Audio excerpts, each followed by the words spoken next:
It's now my pleasure to introduce tonight's speaker and our feature for the evening. For anyone who loves Paris, and who doesn't, literary history lingering indulgently in iconic European cafes, Noelle Riley Fitch needs no introduction. She has chronicled the lives of some of the most fascinating cultural icons, from culinary queens like Julia Child, to literary pioneers like Sylvia Beach, to bohemian cult figures like Anais Nin. She is an internationally acclaimed biographer and the author of Julia Child's only authorized biography, entitled Appetite for Life. Now, we all know, I suspect, about Julia's culinary training and her many, many accomplishments in the realm of French cooking. Noelle, however, delves behind that glittering surface to uncover the real woman, her thoughts, and her passions. In addition to her award-winning books, which have been translated into more than a dozen languages, Noelle has written broadly on topics such as European travel, literary life, and cultural history. Please join me in a big welcome for Noelle Riley Fitch.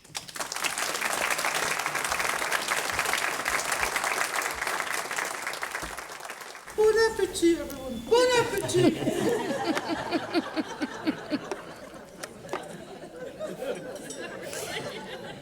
That's Julia Child's signature exit line,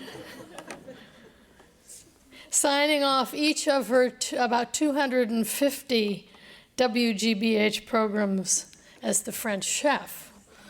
And we know, I think, that Julia was not French, nor did she ever claim to be, she was not French, and she never claimed to be a chef. It was her producer who chose the title because it fit into the narrow columns of the TV Guide. Julia Child was a TV personality. Dick Cavett called her a media animal. And she was an assiduous, almost scientific researcher in matters culinary, and a cultural icon who, in her very American way, led the long overdue acceptance of women as a force in the patriarchal culinary world. U.S. News and World Report in 1997, when she was, I think, 85 years old, compared her pioneering work in the culinary world with the king, Elvis Presley, and the Queen, Alfred Kinsey. I called my book, the only biography authorized by Julia herself, Appetite for Life, because I wanted to evoke her signature sign-off, thank you, Albert, and her voice, and her zest for living, which, like few other people I have ever met, I experienced directly during the 2 decades of our acquaintance and then friendship. How rare and pleasurable it is, she said, she wrote to me, to remain friends with one's biographer after the book appears. And our frequent visits to her at Casa Doringa in Montecito, her last home, over the years really confirmed that friendship. I came to know Julia during the last 2 decades of her life as a dining companion, of course, or should I say many courses. I wanted to write an historical biography, not just a food book. And in a way, then I knew her as, in a documentary way, as well as a friend. She was really a friend of my husband's. She loved men. So at her insistence, I went through every drawer and cupboard and filing cabinet in her 4-story house, if you call the basement one floor. I read all of her letters and Paul's letters. I read their diaries. And then I interviewed about 600 of her family, friends, and colleagues. I began my serious work about 1991 after having read my Sylvia Beach book about her beloved Paris. She agreed to give me exclusivity, stating clearly that she was far too busy a woman to sit through any extensive interviews. Of course, she knew I'd never done any living subject, so she knew I knew how to do my research. Nevertheless, I visited often in her Irving Street home in Cambridge, where she cooked working lunches for us, and she joined me and my husband, whatever city we happened to be in, coincidentally. Well, she loved to sit with him because he spoke French to her. So we met for many restaurant outings, of which more in a moment. I had a sort of symbiotic relationship with her life for 8 years. As any biographer would tell you, I mean, I was her designated and exclusive biographer, which meant that I had to try to empathize with her, to get inside her skin on the one hand, and on the other hand, to remain an objective biographer, historian, psychologist, novelist, sleuth, all those roles that biographers play. It's much more, it's a balance that biographers always deal with, but it's much keener when you know the person that you're writing about, that you're probing. So I had to let all that information that I gathered sort of steep like a tea bag, or more appropriately, like an olive in a martini, inside my mind. And to treat her as, to treat this book, this project, as a literary historical biography, much as I would write about Teddy Roosevelt or Amelia Earhart. So I posed the question continually, why did Julia matter? And how much did she matter? And how was she shaped by historical events? And how did she in turn shape the era and history that she lived through? Her affiliation with WGBH, PBS, Boston, her gift, initially her gift of papers to Radcliffe College Library and her honorary degree from Harvard, long marked her as a New England Yankee. But my book attempts to correct this major distortion of the real Julia, who was born in Pasadena in August 1912, amid orange groves, big blue sky, and sun. Her privileged upbringing with country clubs, and that's plural, they belonged in those days to several country clubs, sports. She skied Tahoe, she swam in their summer home in Saint Malo, north of here. Her private girls' school, they all made her a social animal. It gave her leadership skills. So did being 6 feet 2 inches tall. She was a ringleader, life of the party, initiator of pranks, full steam ahead, let's have another adventure. In short, well, she was 6'2", a California girl, freckle-faced, enthusiastic, optimistic, democratic, with a small d, and later a large D. Energetic, our hometown girl, Julia McWilliams, whose life after a good education at Smith College, her mother's alma mater in Northampton, Massachusetts, would follow a predictable pattern. But World War II interrupted.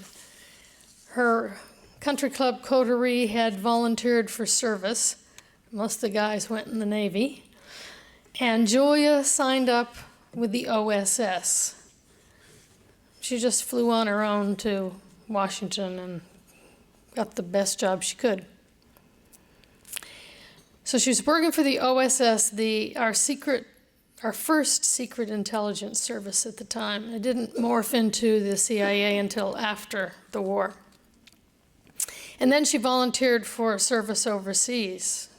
She thought that would be a great adventure. Julia wasn't a spy for the OSS, but she was head of registry. She was, as she liked to downplay it, she was a file clerk, which made her privy to all the information that went back and forth from the field to Washington. But what's important is she learned other skills. She learned to be organized. If you're a file clerk, you need that. Rational and disciplined, all the traits that would enable her later to research into culinary techniques that made mastering the art of French cooking real science. And she was posted to Ceylon, Sri Lanka, where she met the love of her life, Paul Child, who was 10 years her senior, probably a foot shorter, who was to become her skillful mentor in matters of sex and food. Toward the end of the Asian conflict, they were transferred to China, where restaurants began, where we got one of the great culinary cuisines. There, the OSS colleagues, as they had been in India, were very well educated. Many had advanced degrees and had been professors. They were also well traveled. And so they would seek out the family dining restaurants, I guess they would have called them, in the countryside. And they would talk about the food that they were eating and about how it was prepared, the great meals they'd already had, the last time they were in Paris, what they ate. And Julia had never been around people like this before. This was a new experience to talk about food, how food was prepared. She was always hungry, you can imagine at 6'2". But she never really cared about how the food got on the plate, just that there was lots of it. In fact, her only food memories for me, when she was talking to me, were the deep-fried codfish balls smothered in egg glop that her mother made on Sunday mornings when the cook was off. And she remembers the jelly donuts that she bought across the street from her dorm at Smith College. Back home, while Julia was being excited by the idea of food and a new kind of food, her country was being commercialized by Heinz, Borden, Armour, and Swift. They were stuffing and gelatinizing each dish. And a lot of us in the room remember this. It was called the Golden Age of Food Processing, the Golden Age of American chemistry. See, we sort of worshiped science then. And it just happened that women were trying to get out of the house at that very time. So thanks to technology, what was advertised, what was popular were things like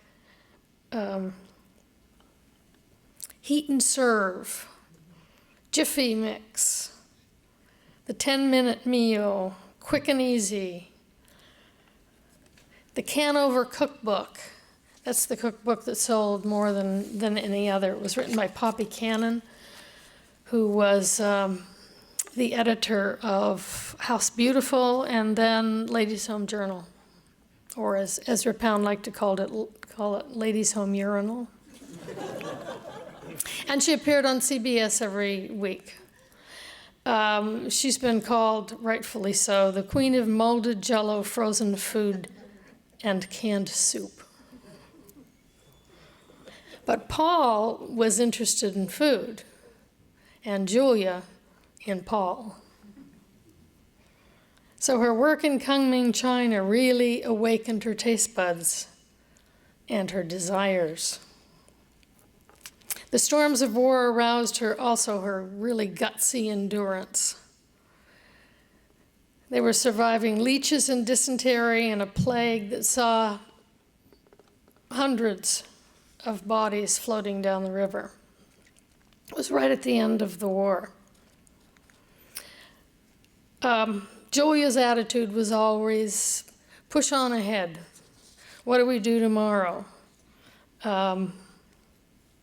Live now. For her, carpe diem meant seize the day, not the fish of the day. That fish was old Solo Mio. It was providential that Paul's post-war posting was to Paris. So Julia had her first real French meal in Rouen on their way to Paris. It was November 1948, a meal she said that she told me it made her hysterical for a month. You know, oysters on the half shell, a chilled bottle of Puy Fusée and Sol Meunier, and buttered with hot Normandy butter, and a green salad, creme fraiche, coffee. I mean, Paul was familiar with that, what we call the French dining experience. Julia could barely cook. She tried to take lessons, but she depended on House Beautiful recipes. But this was Paris, so for Paul, she needed to learn to cook and to perfect her schoolgirl French, the language of gastronomy. So she enrolled in that Center of French Patriarchal Cookery, the Cordon Bleu School, where she slowly and painfully, amid much sexist derision, learned the codified rules of historical cuisine. Gradually, her omelets stopped running and took shape. Her béarnaise did not congeal. Her butter did not blacken. And Paul was happy. And Julia was on her way to discovering her true vocation. So at 38, she discovered France and its cuisine. At 49, she published her Mastering the Art of French Cooking. It was a slow and arduous 10 years in collaboration with two French women, typing even when Paul was transferred to Marseille and then Bonn and then Oslo. She kept this research, experimentation, typing going. It was a long, long process. But that book and her TV program, which came out of just an interview about the book in Boston at WGBH, really were transformative. This was, what was going on in this country at the same time was the Betty Friedan feminine mystique period, which I was all for, of course. The throw the marshmallows in the Jell-O and get out of the kitchen era. The men can cook, but only beside the barbecue stove in the backyard era. So her book really was, and the reason it was turned down by so many publishers, it was just contrary to what was going on at the time. So it was truly revolutionary that it caught on. And I think the pursuit of pleasure and good food was a hard sell in this puritanical society. But it really helped that our teacher was amusing. She was very funny. And also she was non-threatening. I mean, here's our Dionysian spirit housed in the body of a woman that looks like our high school gym teacher. Her French chef program slowly spread across the country, and her fame grew. And 3 national magazines put her on the cover. The symbol of gustatory pleasure, that was Newsweek. Our Lady of the Ladle, Time. She invented modern life, U.S. News and World Report. But historically speaking, she really was revolutionary. She led a revolution in the way we cook and we grow and cook and think about food. And that last one is, I think, the important factor. Mastering the Art of French Cooking and Julia's The French Chef came out at just the right time, speaking of the historical context. One, the Kennedys' Francophile Camelot made everything French respectably chic. It was Julia that made it accessible. Second, the growth of television, especially PBS, and the cult of TV celebrity culture. It allowed Julia to become a household name. Chuck Williams told me that every day, the day after a Julia Child program appeared on TV, that Williams-Sonoma would sell out any instrument that she used in her preparation.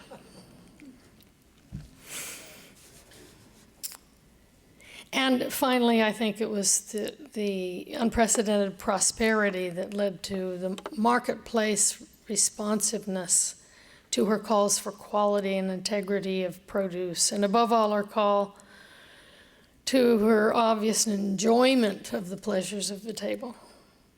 Our attitude toward cooking and eating that has changed. We now know that food and cooking are essential in the study of history and culture. Harvard acknowledged this revolution when it gave her the honorary doctorate. Students were wildly happy about that. A 1996 Emmy was followed by the French Legion of Honor in 2000. To dine with Julia, as my husband and I did so frequently, was to talk politics. She had very strong opinions, and there was a lot of humor. She liked dirty jokes. We also learned the extent to which her TV persona had become her real self. One night, we settled at a table at Lydia Shire's Four Seasons in Boston, and the eager young waiter approached with a small plate in hand, ready for his moment on the stage with Julia, and he announced proudly that the square yellow item on the plate was butter and that the triangular yellow item was margarine. And his first line delivered, he began to exit stage right, and Julia called out, "Young man, please remove the margarine from the table." I want to encapsulate as fast as I can the philosophy of our First Lady of the American Kitchen and Table, as Greg Claiborne called her. One, cooking and eating are fun, a source of health and pleasure, and by gum, pleasure is your inalienable right. Don't be afraid of any food, especially fat. And now studies are telling us the same thing. Eat in moderation. Eat all good, nutritious food in moderation. 4, cooking is an art, just like painting and ballet and music, and it should be taken seriously and taught in our universities. 5, cooking is a career, but it's accessible to anyone, men, women, and children, who seek its pleasures and rewards. And 6, cooking and dining. This is very important to her. Cooking and dining, food and wine are communal rituals that convey love and harmony and bring happiness. So we cook together and we dine together, as we did this evening. I'll end on that note with a poem by Paul that illustrates the association of love, passion, and food. Here's the poem. Julia, Julia, cook and nifty wench, whose unsurpassed canals and hot soufflés, whose English, Norse, and German, and whose French are all beyond my piteous powers to praise, whose sweetly rounded bottom and whose legs, whose gracious face, whose nature temperate, are only equaled by her scrambled eggs. Except for me, your ever-loving mate, this acclamation shaped in 14 lines, whose inner truth belies its outer sight. For never were there foods, nor were there wines, whose flavor equals yours for sheer delight. O luscious dish, O gustatory pleasure, you satisfy my taste buds beyond measure. Thank you.